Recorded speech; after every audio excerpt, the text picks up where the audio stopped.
I can feel it coming. It's that time again. It's those old goofy goblins. Welcome to Goofs and Goblins, the tabletop role-playing anthology. I'm your host, Hammer Gibbons. I'd like to cover a few things before we start today. Firstly, I'd like to apologize for this being a slightly shorter episode. Both myself and Tran are traveling a bit this month, so we had to record in a different time slot than we usually do, which didn't afford us the same amount of time to record as usual. Also, you might notice that we're a little bit lower energy than usual. We recorded this session on a Saturday morning before really waking up, as opposed to our usual recording atmosphere, which is an evening of drunken revelry. Other than that, enjoy the episode. Once upon a time, there was a king, a queen, and a princess. They lived in an ancient citadel alongside a magic forest that kept their people safe. One day, an evil dragon, black as night and full of malice, swept across their peaceful home. His wings beat out thunder and lightning. His very appearance inspired fear and torment. He kidnapped the young princess and demanded tribute from the king and queen to ensure her safety in his lair, deep in a desert on the other side of the magical wood. Having no choice, they opened the royal coffers to his minions. All too soon, the last of their riches were carted away, and all hope seemed lost. Then, riding from the north, 3 heroes appeared. With great courage, they marched into the wood, crossing its foreboding paths to find the dragon's lair. I know not how they fare, but hope you will join me in praying for their success, or, barring that, their survival. Shaw, you have the first move. There's a witch, a raven, and a bunch of swans, right? Mm-hmm. There's 5 swans, to be exact. Okay, I guess Shaw's just gonna give the witch the pole. Okay. Whoa, I'm the only one that gets the pole. Not today, buddy. Let's see. Alright, so attacking with my quarterstaff is at a +7. That's a 25. Yeah, no, that's gonna hit. Cool, and then I'm gonna throw in my 2 martial arts strikes as well. I'm sorry, 1 martial arts strike. That's a 22. That's also a hit. Okay. Damage is gonna be a D8 and a D6 plus 8. Hambone, that's your total? Yeah, 14 damage. And then I'm also going to attempt a stunning fist on her. All right. This costs 1 of my 6 key points. Okay. Well, they grow them pretty hardy here in the Grimswood, but we'll see what she gets here. So Shaw leaps forward as the young witch seems to begin readying a spell, and he lets loose a flurry of attacks with his pole and then his fists, and she goes... An open palm strike to interrupt her flow of ki in her body. He ends with a open palm strike, and it sends her launching backwards, and she connects with a tree, but then she just kind of grins darkly and says, "Voo-voo, get them," and then disappears. You watch as her figure kind of just fades away into nothingness. It is now her turn, and so she has turned invisible, and you obviously still can't see her. However, the tree that she landed up against kind of shakes back and forth, and it is pretty apparent that she has climbed up this tree. So despite her being invisible, you still have an alright bead on her. She gets she gets up the tree, and then you kind of lose her amongst the branches, and the overgrowth is pretty heavy in this area, so like it seems not impossible that she might be able to climb from tree to tree. Her raven, Voo-Voo, gets to go next, and the raven's feathers all sort of start to swell out. Voo-Voo puffs up more and more and more until it almost seems like this bird's about to explode, and then it does, and hundreds of ravens explode into the clearing and start swarming around, flying around you all. And there's just hundreds of flashing beaks and scratching talons the swans just go fucking wild. They're honking and running around like crazy, very concerned about things. But these ravens fly up and attack. Well, let's let the dice decide who it attacks. Okay, these ravens fly up to attack Malthus. They come at you, and it's like Malthus, you're hit with just a cloud of whirling feathers and snapping beaks, and it's hard to even see through this swarm. They can try. No, they don't hit you. So they just swarm around you, and you kind of, wave your arms and start beating them away some. Next up is Felina. I'm like, Felina, you might want to back up for this. Okay, I'm pretty sure I know what's coming, so I'm gonna do exactly that. I'm gonna whip out my crossbow and attempt to shoot where the witch was. Alright, cool. You are gonna have disadvantage, because... Yep. That's 9. I doubt it. No, unfortunately. So Felina pulls out her heavy crossbow, but the shot embeds itself cleanly in the nearest tree branch. A bonus to reload. Sweet. You ready another bolt. Malthus. These birds are just kind of all around you. What you want to do? I look at the birds, or some of them, I guess, and I'm like, let me go ahead and give you a hand. I clap my hands together, and then a big thunderous wave goes around me, and they all need to make a DC 15 save for Constitution. A con save. Alright, well, the Grimswood makes ravens nothing if not hardy. No, that's not true. They're fucking birds. 10. So they all take 11 damage. Alright, so... And they're all pushed back 10 feet. So the swarm sort of becomes dispersed a little bit, and several of the ravens fall to the floor dead. A couple of the ravens just like get knocked sort of like they're punch drunk or stunned on the ground, and the swans leap forward and start pecking at those downed ravens.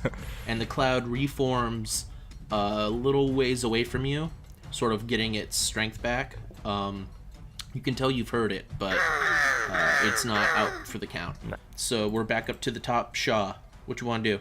We have an idea of where Kikimora is. Up in You the know tree. that she's up in the trees, and once you get up into the trees, you can run along the branches. Okay, Shaw will crouching tiger, hidden dragon his way up there and tiptoe across the leaves. Sweet. So, what does that look like? So, activating his neat ass beads of flight, Shaw just ascends into the trees like a fucking kung fu movie. And just starts tiptoeing along the leaves. And once he's up there, he's gonna lash out at where he thinks Kikimora is. 2d20. Okay, so my lower of the two is a 5 plus 7 is a 12. Sweet.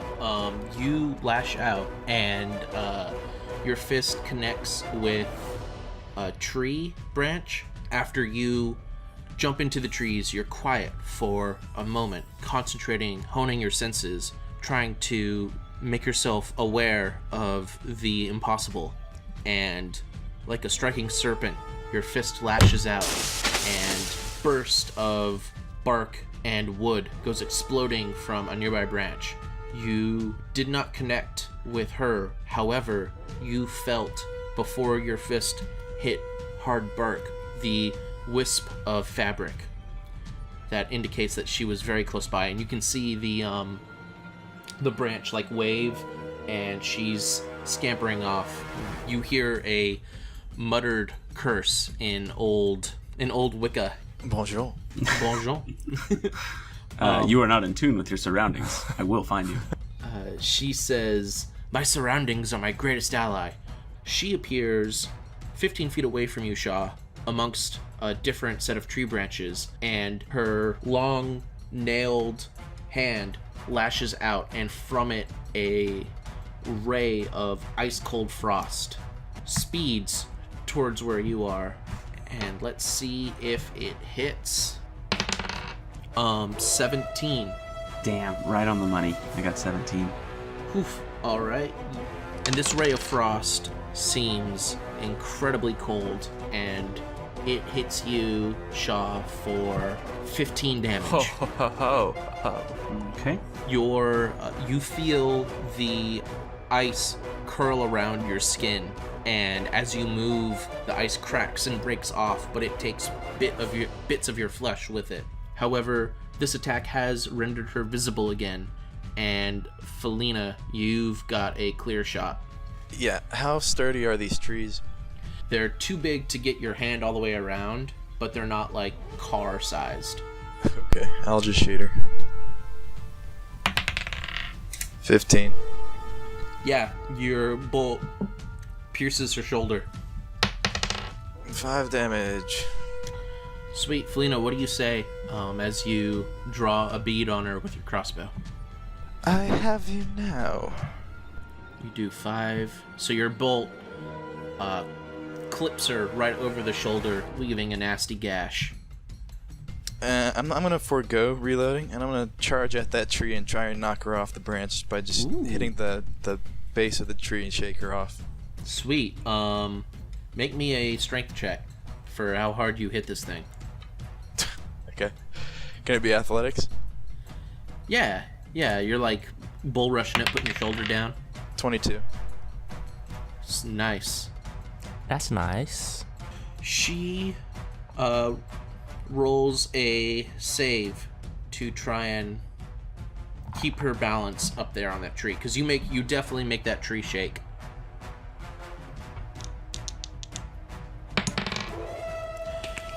The tree shakes and the bough doesn't break, and neither does she fall.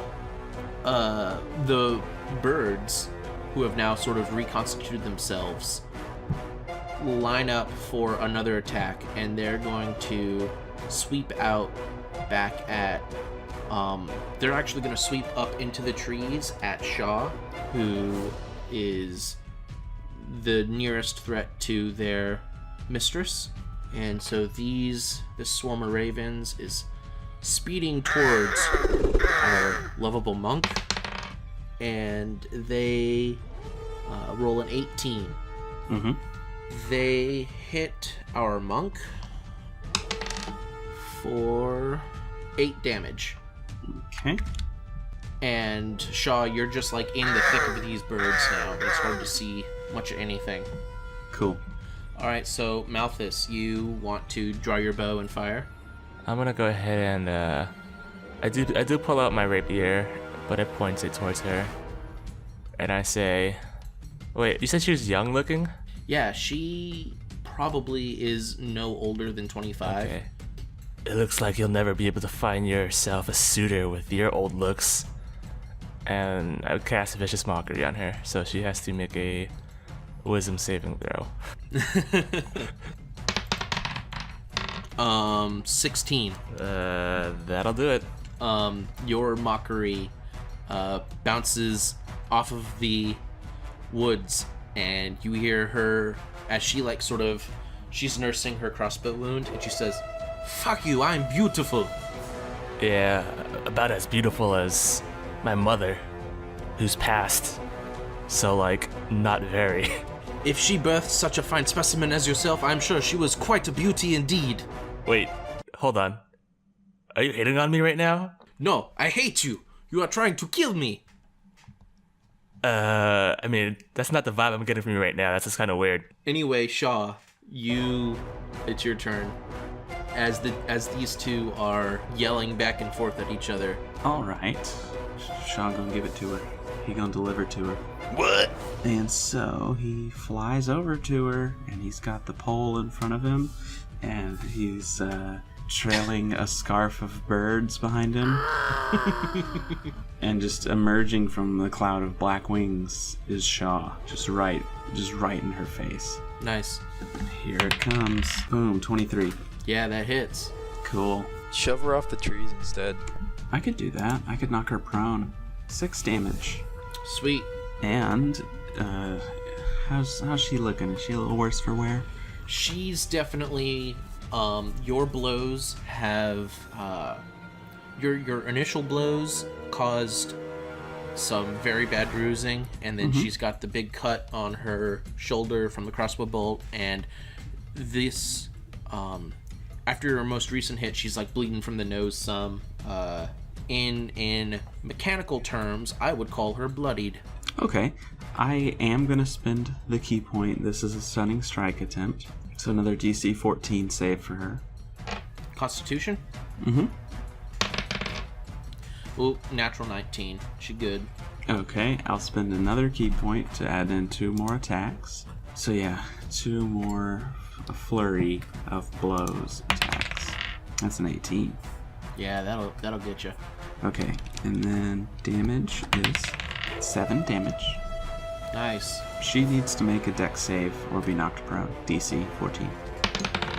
Okay, she beats it. Okay.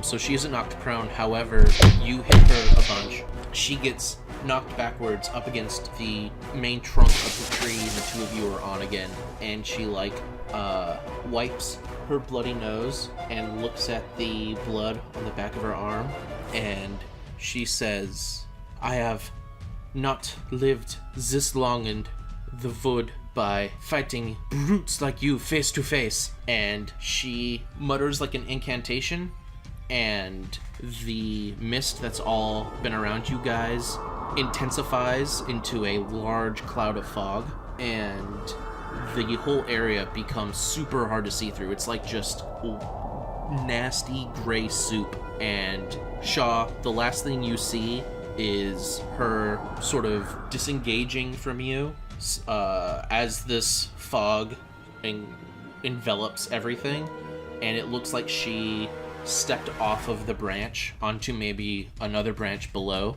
But yeah, she disappears, and you have just enough time to sort of see that happen when the scarf of birds that you had trailed behind you comes to collect, and they swarm around at you. Her Raven style clouds the mind. Extremely strong. Ooh, that is that's a nat 20. Shaw, you take max. I'm just gonna do double damage, and I'm not gonna do like crit tables for now. Shaw, you take 13 points of damage from these ravens. Okay. You are not looking great. No, I'm unconscious. Shaw falls from the tree. Since I'm below the tree, can I attempt to catch him? You're close enough that you can see him starting to fall. But yeah, you can make an athletics check to try and grab him. Sure, yeah, 26. Okay, great. Yeah, you scoop up Shaw just as he's about to hit the ground. Above you, there's squawking from the swarm of ravens, and Shaw is currently unconscious. Can unconscious people hear you? No, they can drink potions. Like, you could pour some stuff into his mouth. Oh, we don't have potions. We're not that high. We've got Powerade. Like, just gives you advantage on stuff. No, it heals you too. Oh, okay, sure. I'll pour some of his Powerade in him. Alright, sweet. So, if you remember, when he drained his bottle, he got to roll 3d20. Sure. So, using that as kind of like a rough estimate, how much do you want to try to give him right now? I'll give him a d20's worth. Okay, cool. So, you take about a third of the bottle. Roll a d20, Shaw. Okay, yeah, I'll roll a d20. Alright, can do.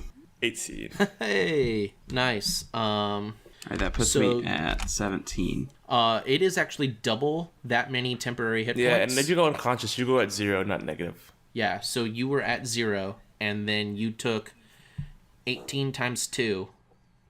So, okay, I'm at 36 temporary hit points. So, So, Felina... at the end of the encounter, do I go back to 0 then, since these are temporary?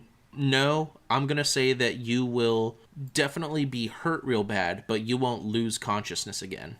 Okay, it'll just leave me at 1 or something. Yeah, most likely. Okay. But Felina, you reach into Shaw's equipment, and you pull out his Purple Rain flavored You Powerade. can hear light music coming from it, Yeah. which gets louder as you uncork it. And do you say, do you do or say anything as you give it to him? No, I just cradle his head and then pour it down his throat. From above you in the forest, you can hear a hiss like a angry cat. And Kiki, from somewhere above you, says, I should have known you are one of the wizard's parties. How often does he give this Powerade away? I mean, maybe he's been trying to help everyone who comes through. I see, we're not special. Is it my turn? It is Malthus's turn. So yes. I get mad. Okay, Malthus gets mad. All right, so yeah, I'm gonna get real mad, and Okay. I start casting dissonant whispers. So you whisper a discordant melody that only one creature of your choice within range can hear, racking it with terrible pain. So under my breath, I'm like, "You want to die?" And then I'm gonna cast it as a level 2 spell, as a level 2, and she has to make a Wisdom saving throw. So now, only one creature of your choice within range can hear Yep, it. and I'm choosing her. You're choosing her. This mist makes it almost... She's heavily obscured, so you can't really see her. But it's audible, and I know she's in the area. Yeah, that's true. So, yeah, this jives, this tracks, this is cool.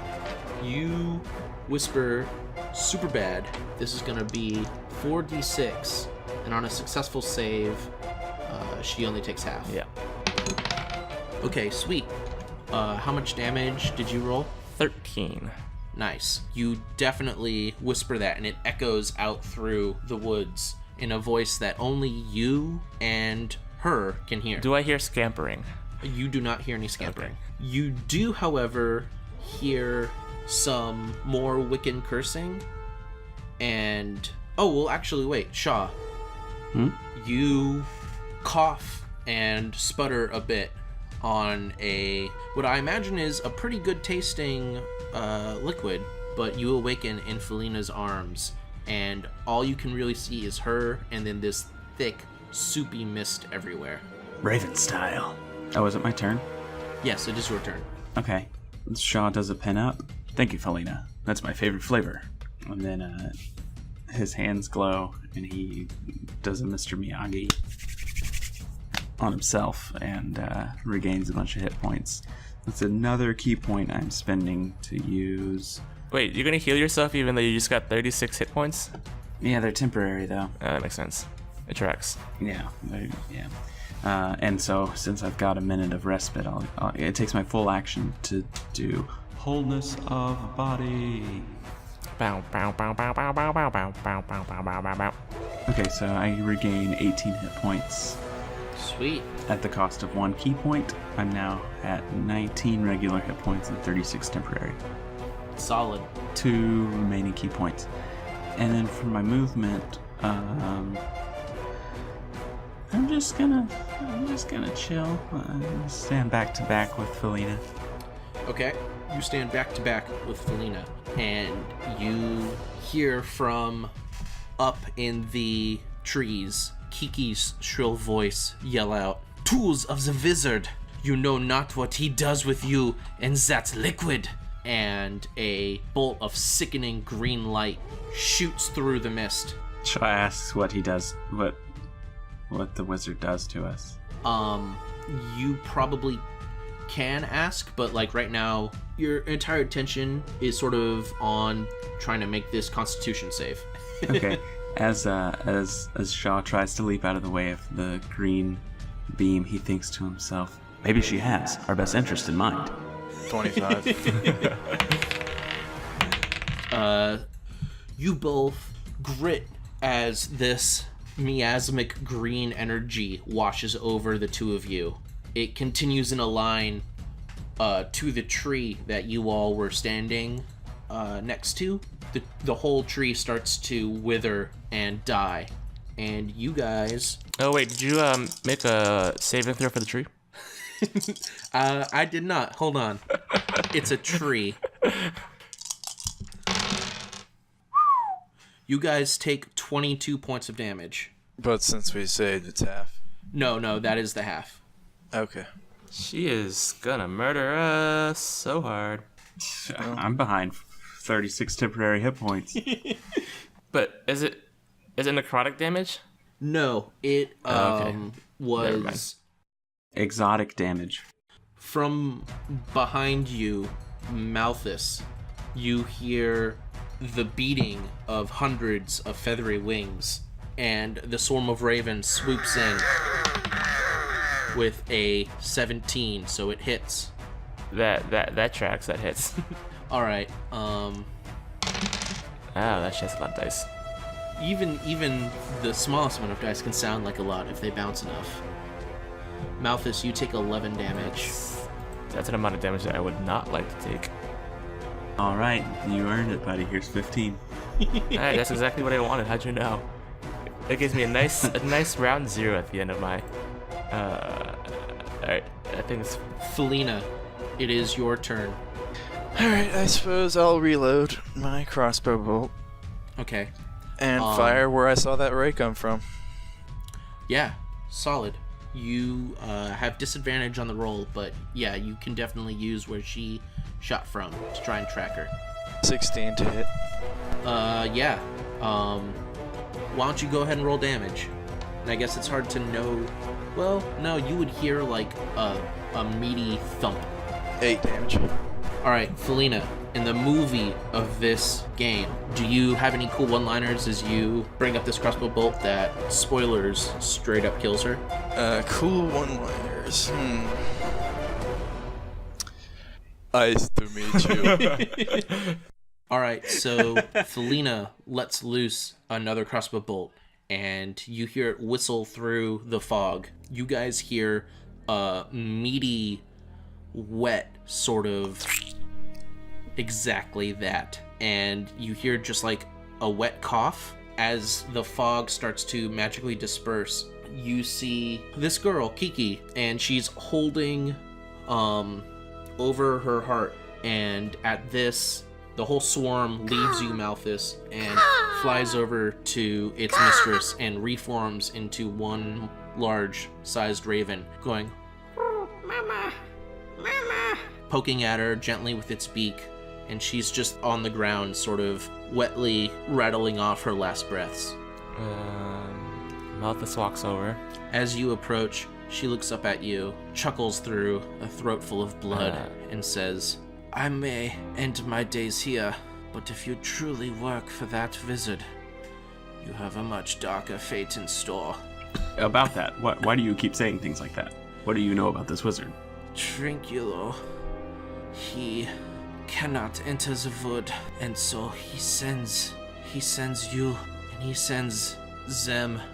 And she like weakly tries to gesture to the swans as they like start to waddle forward, and she says, their feathers start falling off one by one, and you can see them growing taller. yeah, they start to transform actually as she finally breathes her last and just sloughs over dead. And Vuvu keeps sort of poking at her, going, "Mama, Mama." And then it lays down next to her and just sort of tucks its head in its wing. But behind you... Wait, no, I stab it. I stab with my rapier. I say, you want to attack me? Do you want to die? No, I don't say that. I just stab him. It flaps and screams. Yeah, I do have my one-liner though. I wanted to be like, you thought I forgot you attacked us?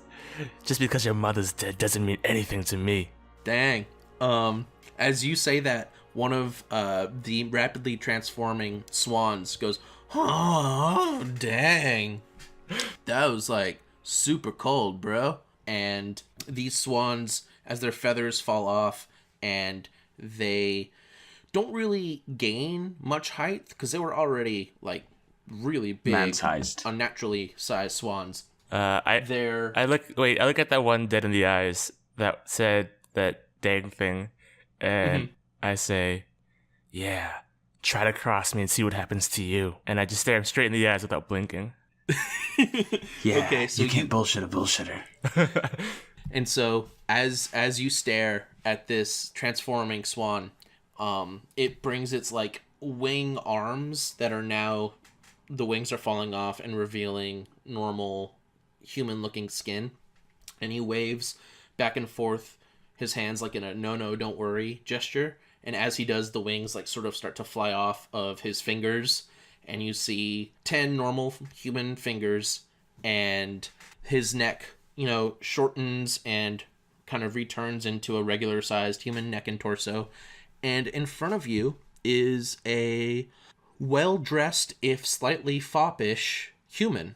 And around you are 4 other young human males. They look to be probably around y'all's age, young adults, basically. And that one that you talked about is like, oh, no way, bro. You wouldn't have to worry about me at all. I'd never mess with someone as tough as you, man. You should probably get back to the castle. Clearly you have no business being here.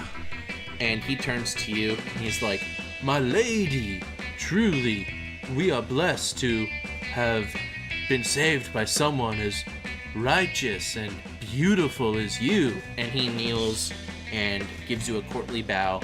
You recognize some of the colors on this guy's outfit, and you see that these are, he is a lordling of the Bay. There's a large lake to the south of Whitehorn and the Grimswood, and the lake is big enough that there's a whole swath of land known as like the Bay area, and this is one of the lordlings of one of the Bay kingdoms, and he bows in a, it's almost exaggerated to the point that you think he might be mocking you, but he's just like so puppy dog earnest in his attempt at, being respectful and impressed by you.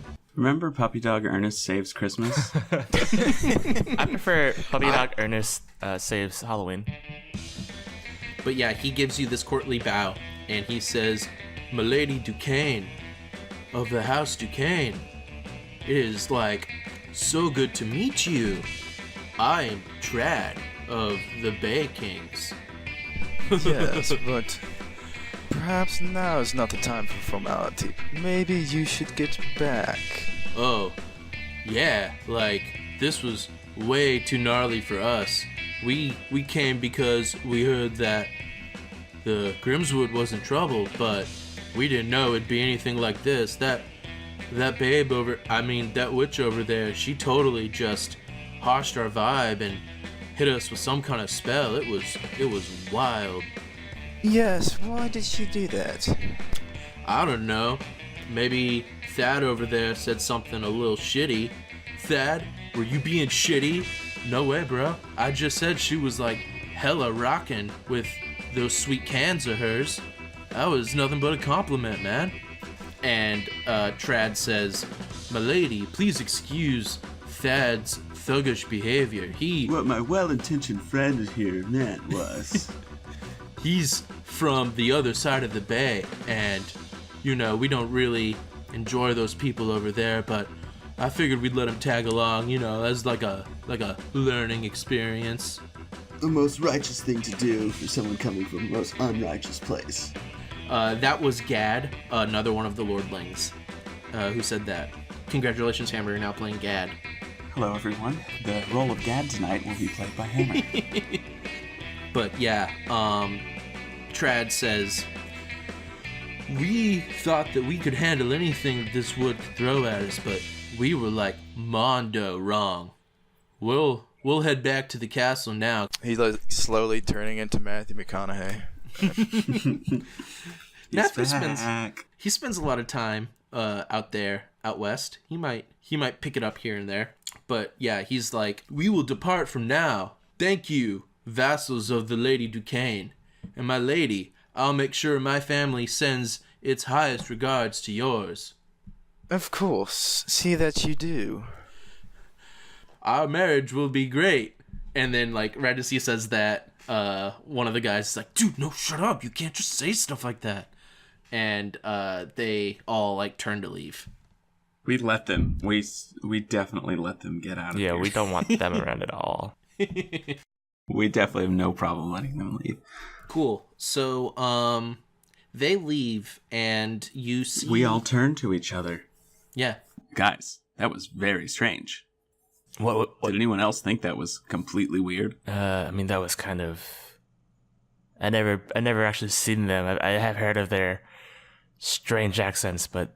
Oh, God. I heard tales, but the truth was even worse. Yeah, I mean, I didn't even know they were speaking common or not. It was just... some of the words they were saying, like, what is dude? I believe it is an ingrown hair on a cow's butt. Ugh, why would they say that word so frequently? I know not. I was hoping you, being of this area, would have more insight into it than me. No, I'm not originally from this area. You do know that, don't you? Have we talked about our origins to each other? This is kind of weird. I mean, I know we've been together for a while. As in, Is this... no, this is Sean. Is this Tran asking? This is Sean Malthus talking to each other about like okay. that weird stage in their relationship where they're like, "Wait, do I really know about you? What do you really know what about do we us? really know about each other?" We've gone on a few adventures, stayed at a couple of inns, gained a few levels, but do we really know each other? Yeah, how much do we know about each other? It's like you do know I'm a tiefling, right? Like, I'm from. I don't see race. I knew he was Got going to him. say that.